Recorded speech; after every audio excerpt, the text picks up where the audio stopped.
Mga boss, na-washing na natin, nalinis na natin. Nalinis na natin yung tubo at na-washing na rin natin. Ngayon, tinetesting ko na. Ayan. Lagyan natin hangin ha. Andun ang butas niya yun. Yun o. Dalawan, lakas. Lalo na pag nakakabit sa unit yan. Sirit yan, ubos ang tubig. O kulan. Mag-overheat talaga ang unit. O yung bulldozer. Okay, so hanapin ko lang mga boss para magawa na natin yung butas niyan. Lakas. Ay nako. Daming buti, dalawa lang. Then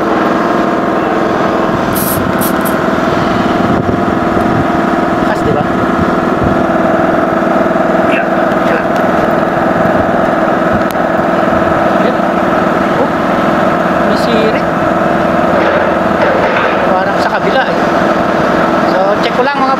Update ko na lang kayo.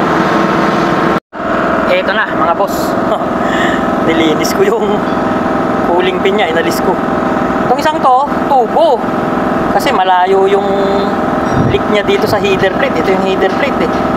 Dito nag-umpisa yung leak niya eh. Tubo. Dito banda oh. Tingnan nyo, lalagyan ko ng hangin.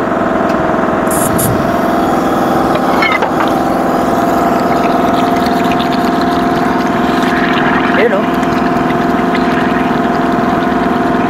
Diba?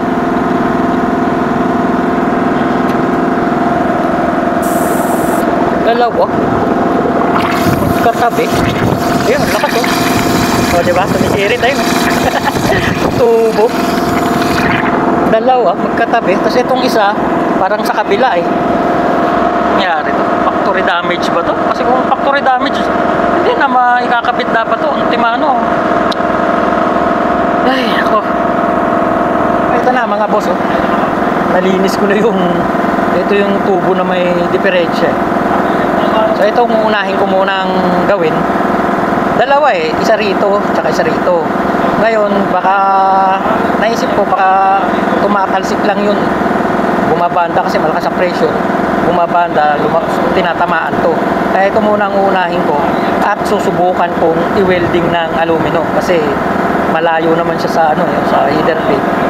Pareho lang sila ng kapal. Dito yung butas niya, yan. So, susubukan kong weldingin ng aluminum din. Total abot naman ng apoy. Kung banda yan doon sa loob hindi kakayanin.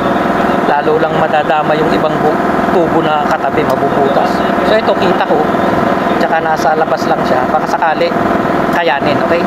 Update ko na lang kayo mga boss. Ito mga boss yung update ng radiator ng bulldozer D8R. Good news naman kasi nakuha na natin to. Dalawa pala to mga boss. Dalawa na butas niya magkakabit. Ayan oh. Buti dito lang sa abot ng apoy kaya na-welding ko siya ng aluminum din. Ayan. Ngayon ito ang bad news. Nasa gitna mga boss. Mantakin nyo ang kapal niya no. Oh. Kapal oh. Nasa gitna pa yung forma niya. Ayan oh. Binutas ko na nga ng diretso oh. Hindi ko pa rin makita yung butas kasi ang lakas. Lakas ng buga ng hangin pag dilulubog ko sa tubig. Patay tayo dyan. Dito tayo mahihirapan. Epoxy na lang ay kakana ko rito. Tapos yung tubo pala nito mga boss, ayan o, makikita nyo diretso. Diretso siya. Kasing lapad na ganito yung tubo nyo. Kasing lapad na ganito. Tapos diretso. Wala yung putol-putol na ganoon. Wala. Sa loob lang yan. Sa loob. Kasi ay nakapal ng tubo niya. Diba yan? Tubo yan. Flat bar tube type pala to. So mahirap hanapin yung butas niya. Ngayon ang itsura ng tubo na yan sa loob ganyan. So ganun na lang. Didiskartehan ko to kung paano natin makukuha. Tingnan nyo mga boss. Ang lalim oh. Oh. Pasok na lahat ng torch ko. Hindi pa lumalabas yung apoy sa kabila. Oh. Paano mo weldingin yung tinamaan ng lintik na yan, tubo na yan? ko, kasi papagapangin ko doon yung epoxy. Pag mainit mga boss yung lalagyan nyo ng epoxy, paglagay nyo ng epoxy, parang tubig lang yan, gagapang yan doon. Kasi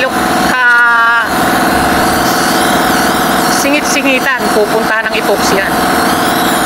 O, yan ang technique ko na mai-share sa inyo.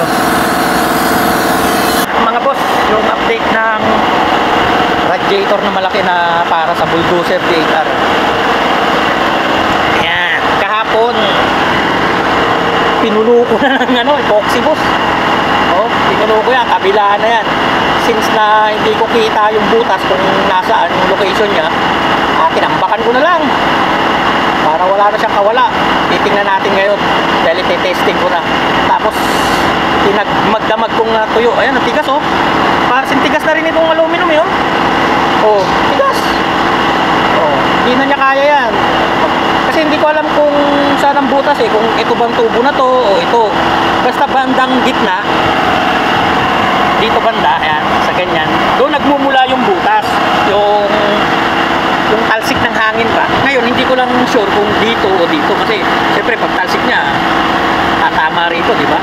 Maaring dito yung butas, tatama rin dito. Kaya magulo. Kaya, para sigurado, pinunugo na lang ng epoxy. Dito banda yan eh. Dito sa ganyan eh. Hindi siya sa heater plate eh. Dito sa banda yan, sa ganyan. Yan, dito sa banda to nakikita ko. So, tetestingin natin mga boss. So, ayan na mga boss. Naisampa na natin. Bigat din eh. Kahit na aluminum to kasi malaki eh, kaya mabigat eh. Ayan, may hangin na tayo. Tapos, ito yung tetestingin natin. So, ayan na mga boss. Naibaba ko na. Lagyan natin ng hangin. Ayun oh. Wala na mga boss oh. Nakuha ko oh. Yan. Alam nyo kapag nakakakuha ko nung medyo mahirap-hirap na trabaho, ano ko eh, nasisiyahan ako kapag nakukuha ko, oh, nasosolve ko yung problema ba, yung, ano ba, nagawa ko yung butas, gaya nga yan, oh. May hangin yan, oh. Tigas na ng push niya. So, patatagal-tagalin ko lang, kasi aantayin ko, baka, kumbaga, yung butas niya is natatabunan lang ng dumi, ganyan. O kaya maliit lang, sisingaw at sisingaw yan kapag matagal na eh. Kaya patatagal-tagalin ko lang para sigurado, kasi mahirap kapag naikabit ito sa unit tapos actual na siyang nagtatrabaho yung unit at biglang nagkabutas gan, lumabas yung butas niya, eh nako, malaking trabaho na naman, babaklasin na naman ng mekaniko yan. Ang sisi niyan sa akin siyempre, lalo pa kung dyan din mismo ang butas. Okay lang kung sa iba, di ba? Pero kung dyan lang din uli, eh ako ang sisisihin ng mekaniko nun. So ayan, itubog natin ang buo. Baka sa ibang parte kasi makakita pa tayo ng butas. Ayan, wala na mga boss oh. Kumbaga, na-perfect na natin. Ito, post ko yan, yung clamp. Hindi masyado mahigpit. So, ibig sabihin, may hangin na talaga yan kasi bumubula na yung, ano yun. Malakas na yung hangin yan, boss. Kasi lumalabas na siya roon, no? Wala lang akong maayos na panara eh. Dahil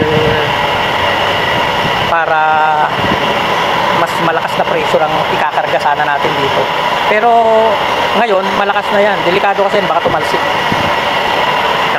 Baka tumalsik. Pero ito naman, nakaklam naman siya. Ayan o. May gitling pa yan dito eh, kaya hindi karaka-raka tatalsik yan. Ito lang, baka tumalsik. Eh, gawa ko lang yun eh. Yan. Walang butas. Okay na.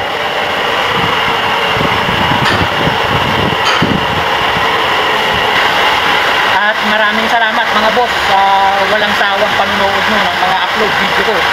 Kahit na paulit-ulit na isa ang topic, puro radiator, eh sinisikap ko naman na mag-create o mamahagi ng ibang detalye sa inyo. At sa mga bagong makakapanood nito, baka pwede namang paki-follow ang aking page na Radiator Mechanic TV. At meron din po ako sa YouTube na Radiator Mechanic TV. Baka pwede naman mga boss, pasuportahan nyo